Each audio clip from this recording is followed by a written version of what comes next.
Welcome back to week 14 of the NFL season. This is our NFL bet show where we go through our three favorite picks, including our locks of the week. Last week, we had Nick and Alex both hit their locks. Mine pushed with that Arizona Minnesota over. But yeah, Nick, looks like you put it was like our two first pushes of the year happened this past week, I think. Yeah. You had the Packers Dolphins over that pushed. But we're on to week 14. So who wants to start us off with their first bet? I'll take a stab at it. We got Buccaneers -7, Baker Mayfield. I think they're home, right? So Vegas has got to travel across the country. They've lost like eight straight. Nobody can name a single running back who has more than 20 yards on the Raiders right now, and they have Aiden O'Connell throwing to like an injured Trey Tucker. Brock Bowers has been the shining star for sure, and he's their only hope, but I just don't think it's enough to get past Baker this week. And a team who's really going for a playoff spot. They're in a must-win spot. The Raiders probably better off losing, so I love the touchdown here. A big home blowout for the Buccaneers to give them some momentum into this final playoff push. So Baker shows up this time of year, and that's what I'm taking. What a disappointing season for Zamir White. We were high on him in the Yeah. offseason best ball drafts, and he is just done nothing.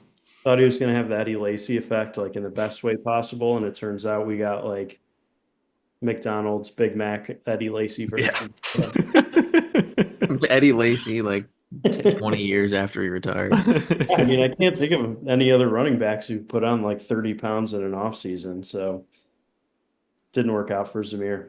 Lost a step. Yeah. All right, for my first pick here, I'm going to be taking the Bengals going into Jerry World -5.5. Also, who else is excited for the Simpsons Bowl? I mean, if nothing else, we get to watch a fun broadcast of the game. But whether the Bengals making the playoffs is possible or not, they got to believe if they win out that they've got a chance. And the Cowboys have packed it in for the year. Outside of Deshaun Watson, Danny Dimes, Justin Fields, and Tommy Cutlets, every team that's faced the Cowboys has put up 28 plus and has averaged 34 points a game on them. A lot of those games being in Jerry World as well. So I just don't think the Cowboys have enough offense to hang with the Bengals, and I think the Bengals are going to be able to score like they have all year.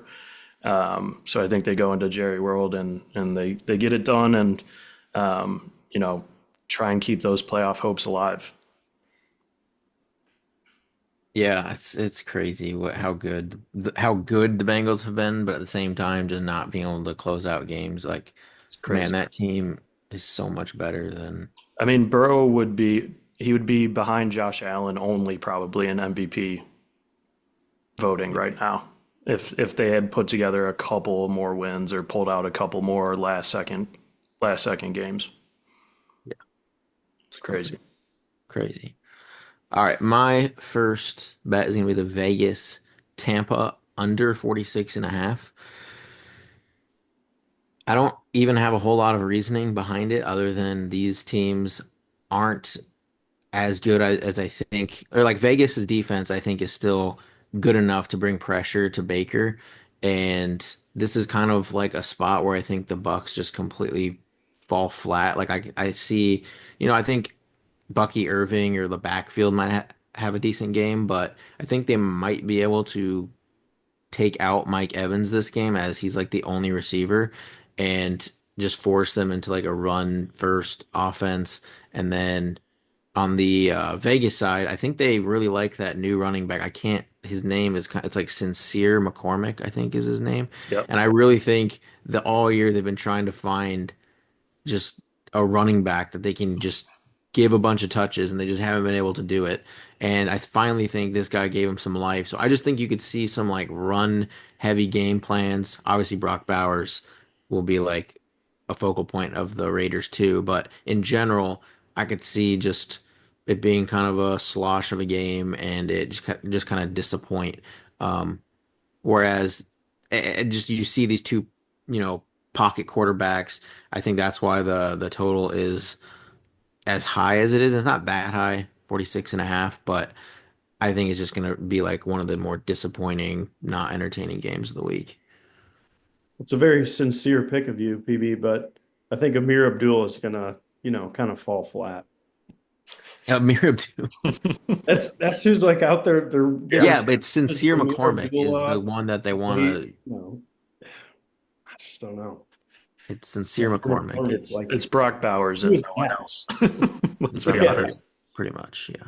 I mean, they're an easy team to scheme up against on defense, I guess, right? Yeah. Double team him, and he should shut him down. So All right. Who wants to go with their second pick? I'll take it here. I got the Browns +6.5 against the Steelers on the road. It's going to be kind of a revenge game from the Snow Bowl that we saw 2 weeks ago where the Browns won. It was a good Nick Chubb revenge game.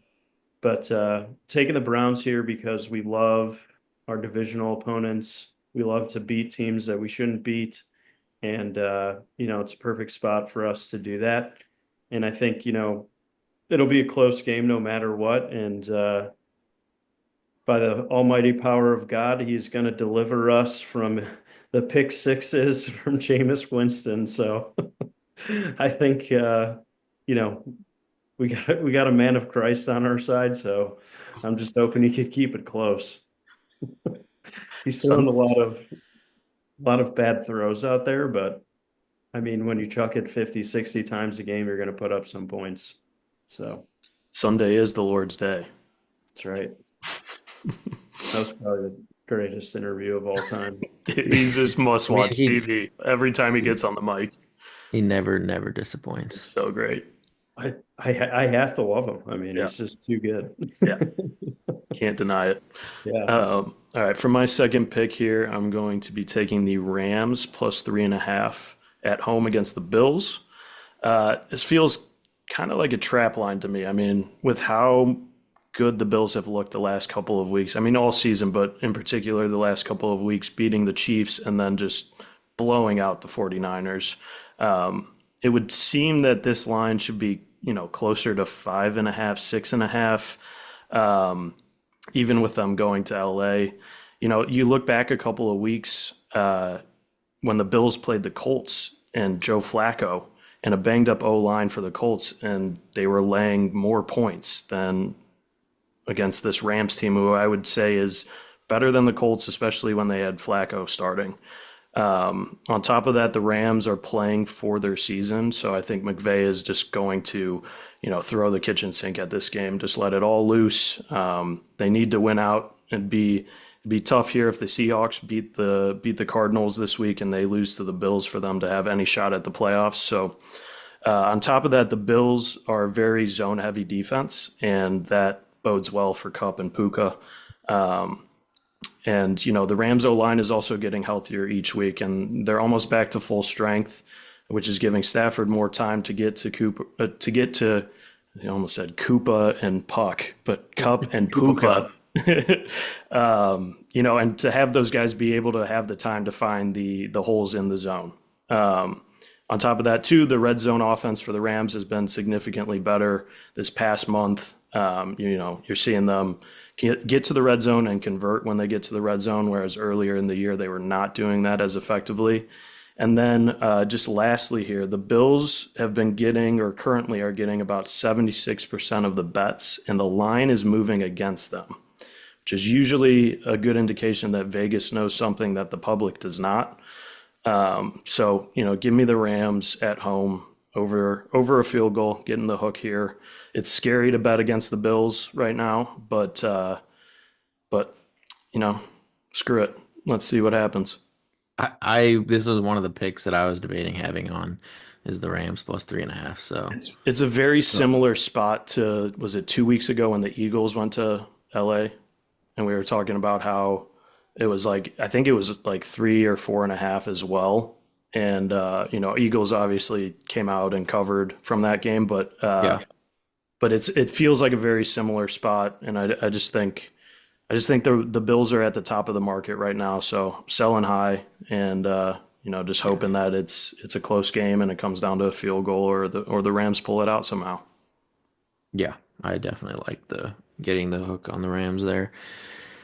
Um, my next bet is going to be the Falcons plus 5.5. Kirk Cousins revenge game here. I mean, the Kirk Cousins, I don't think has thrown a what is he not thrown a touchdown in multiple games. Like it might be like 3 games or something. Like it's Yeah, it's pretty bad. 4 picks last week. Yeah, he's it hasn't been looking good for Kirk Cousins. You know, you have people calling for Michael Penix already, but I think this is a big bounce back spot for Kirk Cousins going back to his home stadium. Has a lot to prove here, and I don't think he just complete. I mean, he had some massive games earlier on in the season. He didn't just suddenly drop off a cliff here. And you know, I thought about it a good amount. I think I texted you guys in the group chat about playing your former head coach, defensive coordinator, who has the advantage there. I can see both arguments, but I think with the style of defense that the Vikings play, where it's kind of these disguised coverages, things like that, that to me plays in the benefit of Kirk Cousins because he played against them in practice all the time. He knew exactly the type of stuff they were doing. Whereas, yeah, maybe the coaches and the coordinator can spot some weaknesses Kirk has, but I think as the quarterback, maybe knowing what the defense might be doing to you is a much bigger advantage than the other way around. So I'm taking the Falcons. Big Drake London game. That's who I think has the best matchup here. But wouldn't be surprised if you see Mooney and Pitts get going as well. I think this is. We'll get to my lock after this, but I think it's going to be a shootout as well. I think this is going to be the shootout of the week. Interesting. Yep, that's my call. All But right, I can see it. All right, should we go to locks? yeah, let's do it. All right, I'm 9-3, so I'm feeling pretty good about this. yeah, you are crushing it. Playing Chargers +4. The Kansas City Chiefs wouldn't have been able to cover against the Raiders and the Panthers the past 2 weeks on the spread. Now you got a Chargers team who's, still going to have to fight for a wild card spot. With the Chiefs at 11-1, they're not going to win that division realistically. So, I think the Chiefs are in a little bit of a slump here, and the Chargers take advantage. They've been a great team. A little worried about Ladd's injury. We'll see if he plays. We're going to need Quentin Johnson to step up. I think J.K. Dobbins was a big loss to them long term too, but we'll see what Vidal and Gus Edwards can do back there, um, and Jim Harbaugh we trust. So big division game for him. So excited to see what Jimmy Boy puts together for us, but taking the Chargers +4. Love the hook. I think it's going to be a great game. Yeah, I would. The lad injury is pretty big though. Yeah, Yeah, that does worry me a little. we'll see. I'm hopeful. Yeah, All right. My lock of the week is going to be a homer pick in the Bears +4 against the 49ers. So you've got a combo package here of the fired head coach interim coming in first game bump and the 49ers injury report being longer than a Costco receipt. CMC done for the year. Ayuk's been done. Jordan Mason on IR. And then on the defensive side, you've got Warner banged up, Bosa, Lenore, Greenlaw, and Hufanga, all questionable or out, as well as back on the offensive side, Trent Williams being questionable with some tragic, terrible personal stuff going on. But because of all of these injuries, we're getting to see who Brock Purdy is as a quarterback. And over the last 2 games, he's passed for a combined 253 yards in 2 games. That's on 46 attempts. And, Caleb's been playing significantly better since Thomas took over play calling. And, the offense has looked significantly better. They should have beat the Lions on Thanksgiving. saving grace is that Eberflus is out. But you've got the 49ers on a short week, all banged up, and the Bears on extended rest. I'm going to be sprinkling the money line here as well, but for the show's purpose, I'm going to take the points. Give me the Bears +4. Okay. You got to be happy about Eberflus going gone. Dude, Going gone. first time in the organization's history they fired a coach mid-year. Yeah, love to see it. Yep. All right. My lock is, like I mentioned, it's going to be the Atlanta, Minnesota over 45 and a half. I believe Minnesota this is the one that pushed. It was the Arizona game last week. I mentioned something like Justin Jefferson was going to have one of his vintage games. Now, I don't know why they didn't get involved. Like in the first half, he just was doing absolutely nothing. And then in the second half, he has like 6 catches, 90 yards. Like, do that in the first half as well. I think this game, they make it's just going to be like Justin Jefferson show, Kirk Cousins show. I think Darnold's going to have a really good game. Kirk Cousins is going to have a really good game. There's no one on Atlanta that can guard Justin Jefferson. And with the emergence of like Jordan Addison, kind of some scoring, some touchdowns, and TJ Hawkinson getting healthier and healthier, like they're not just going to be able to just double team Jefferson all the time. Like they're going to have to respect some of their other weapons. And I think you're going to finally see some of those. It's crazy because, like, if you look at the yardage leaders at receiver, you have like Jamar Chase and some other guy, and Justin Jefferson's like top three. He just hasn't been getting the touchdowns. And I think they're finally come here. I'm calling for Justin Jefferson, 7 for 140 and 2. And then we got Cousins throwing London for 8 for 150 and 1 or 2. Ooh, Yeah. We're big it's gonna be a games. shootout. Big games. Big game for here for Atlanta, Minnesota. So that's my favorite bet of the week. All right. But all right, that'll do it for Corey couldn't join us. Well, his picks will be posted on the Instagram there. So keep a lookout for that. And please leave a like, comment your favorite bet of the week, and we will see you next time.